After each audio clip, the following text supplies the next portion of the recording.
मोनिका को अभी भी चैन नहीं आ रहा था, ये जानने के बाद भी कि उसकी बहन अब उसकी गरीब आंटी के साथ रहती है। उसे लगा कि जब तक वो अपनी आंखों से उसे देख नहीं लेगी, उसे यकीन नहीं होगा। इसीलिए वो अगली सुबह जल्दी से उठकर और अपने ड्राइवर को बोलती है कि वो उसे आंटी मैरी के घर ले चले। मिस मोनिका, ये तो बहुत ही गंदी जगह है।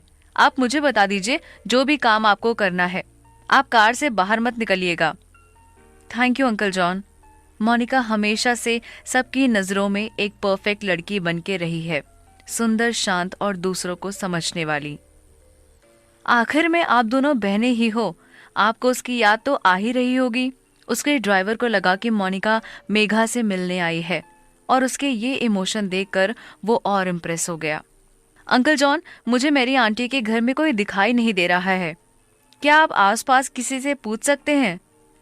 हाँ बिल्कुल मोनिका मैम, आप यहीं वेट कीजिए। ड्राइवर जल्दी से कार के बाहर निकल कर गया, लेकिन जल्द ही उदास सा मुंह लेकर वापस आया। क्या हुआ अंकल?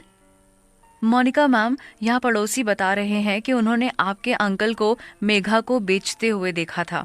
बेच दिया? ये सुनकर मोनिका की खुशी का कोई ठिकाना नहीं था, लेकिन वो ऐसे नाटक कर रही थी कि जैसे उसे बहुत दुख हो रहा हो।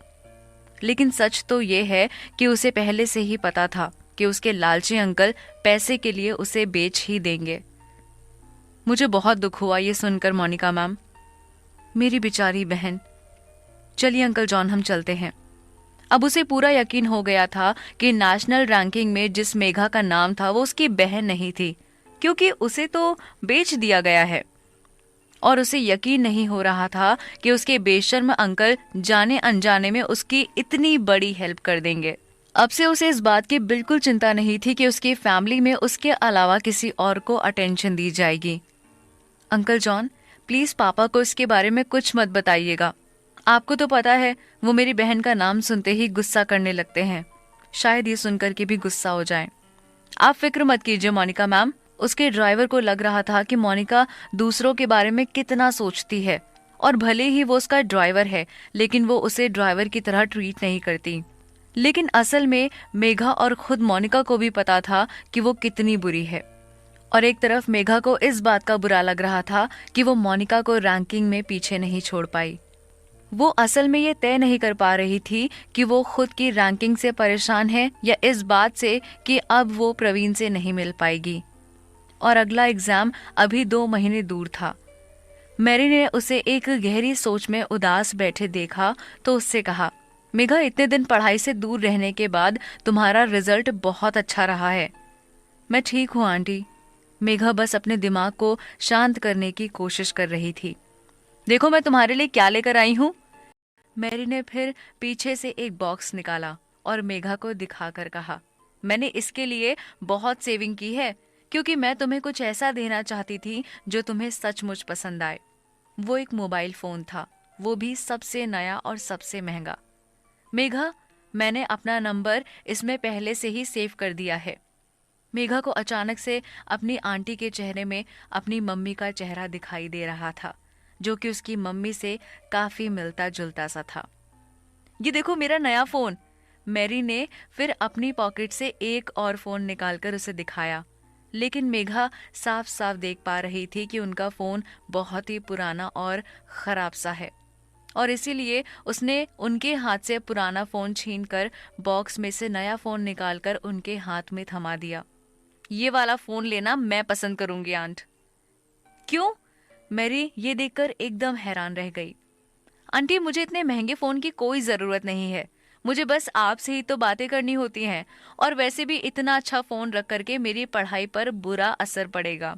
मैरी को ये सुनकर बहुत अच्छा लगा कि मेघा अपनी पढ़ाई के लिए कितना सीरियस है। ठीक है, लेकिन अगर तुम्हारा कभी भी मन करे तो तुम मुझसे ये फोन मांग लेना। तब तक जब मेघा उस पुराने फोन की कॉल लिस्ट चेक कर रही थी तो प्रवीण का नाम देखकर उसकी आंखें चमक उठी। प्रवीण ने अपना नंबर आंटी मेरी को इमरजेंसी में इस्तेमाल करने के लिए दिया था, लेकिन उन्होंने कभी उसका इस्तेमाल नहीं किया। मेघा ने जल्दी से फोन को अपनी पॉकेट में छुपा लिया, जैसे उसे कोई खजाना मिल गया हो। उसने फिर खुद को संभाला और ये सोचकर मेघा ने आंटी मेरी को बहुत जोर से हक करा और पढ़ाई में और मेहनत करने का वादा किया। और साथ ही साथ वो इंटरनेट पर प्रवीण के बारे में काफी चीज पढ़ती रहती थी। उसे क्या पसंद है, उसका फैशन स्टाइल कैसा है और भी बहुत कुछ। और उसने स्कूल में कई तरह से क्लब्स भी ज्वाइन कर लिए थे। वो बिल्कुल भी टाइम वेस्ट नहीं करना चाहती थी, या फिर वो टाइम को ऐसा यूज करना चाहती थी जिससे वो प्रवीण के करीब आ सके। फिर चाहे वो प्रवीण का कोई छोटा सा इंस्ट्रक्शन ही क्यों ना हो, वो कोई भी मौका नहीं छोड़ना चाहती थी। आंट मैरी देख पा रही थी कि मेघा अब धीरे धीरे बदल रही थी। पढ़ाई के अलावा वो काफी एक्टिविटीज में पार्ट लेती थी और अपने क्लासमेट से भी काफी घुल मिल रही थी और बहुत ही कॉन्फिडेंट बन रही थी। उस टाइम में मेघा सिर्फ प्रवीण को टीवी की छोटी स्क्रीन पर ही देख पाती थी और उसे वो देखकर पता चलता था कि क्राउन प्रिंस कितना बिजी रहते हैं, लेकिन उसने कभी अपने फोन में जो नंबर था उसे यूज नहीं किया। प्रवीण ने मुंबई के एक होटल में इटालियन नेशनल के साथ मीटिंग पूरी ही करी थी। उसके पिता की अभी हार्ट की माइनर सर्जरी हुई थी, इसीलिए प्रवीण को उनका बिजनेस संभालना पड़ रहा था और उसके पास रेस्ट करने का भी टाइम नहीं था। उसके पास एक वीडियो कॉन्फ्रेंस से पहले कुछ फ्री टाइम था, तो उसने छोटा सा ब्रेक ले लिया। इतने में ही उसके फोन पर एक मैसेज आया। उसने फोन उठाकर देखा तो मैसेज आंट मैरी की तरफ से आया था, लेकिन उसमें जो लिखा था वो देखकर उसकी आंखें फटी की फटी रह गई। मैं मेघा, मैं इस बार मोनिका से 2 प्लेस पीछे रह गई, लेकिन मैं अगली बार इससे ज्यादा मेहनत करूंगी। उसे ये बिल्कुल भी उम्मीद नहीं थी कि मेघा उसे ऐसे अचानक से मैसेज करेगी। वो काम में इतना बिजी हो गया था कि अक्षय को भी उसके पास जाने का टाइम नहीं मिला, इसीलिए उसे वहां से भी कोई फीडबैक नहीं मिला था। लेकिन उसका होटल उसके छोटे मेंशन के बहुत पास था, तो वो रात में वहां जा सकता था। और इसीलिए रात होते ही प्रवीण जैसे ही अपनी कार में बैठा, अक्षय ने उसे रोक लिया। प्रवीण सर, क्या आप भूल गए हैं? आपने कहा था आप उससे तभी मिलेंगे जब वो अपनी बहन की रैंकिंग को पीछे छोड़ देगी। वो तो मैंने ऐसे ही बोल दिया था, और तुम्हें याद भी है? प्रवीण ने हंसते हुए कहा। मैं आपकी कही हुई हर बात याद रखता हूँ सर। तो फिर तुम्हें ये भी पता होना चाहिए कि मैं उससे मिला था और मुझे पता चला कि उसने तुम्हें मुझे एक मैसेज देने को कहा था कि वो मुझसे मिलना चाहती है, लेकिन तुमने खुद के मन से फैसला ले लिया मुझे ना बताने का। कम से कम मुझे तो फैसला लेने दो। प्रवीण के खतरनाक शब्द ने अक्षय को डरा दिया। मुझे माफ कर दीजिए सर, अगली बार मैं तुम्हें माफ नहीं करने वाला हूँ। और ये बोलकर प्रवीण अपनी कार में बैठकर सीधा छोटे मैंशन की तरफ चला गया। लेकिन वो इतना लेट हो गया था कि मेघा के रूम की लाइट्स भी बंद हो गई थी।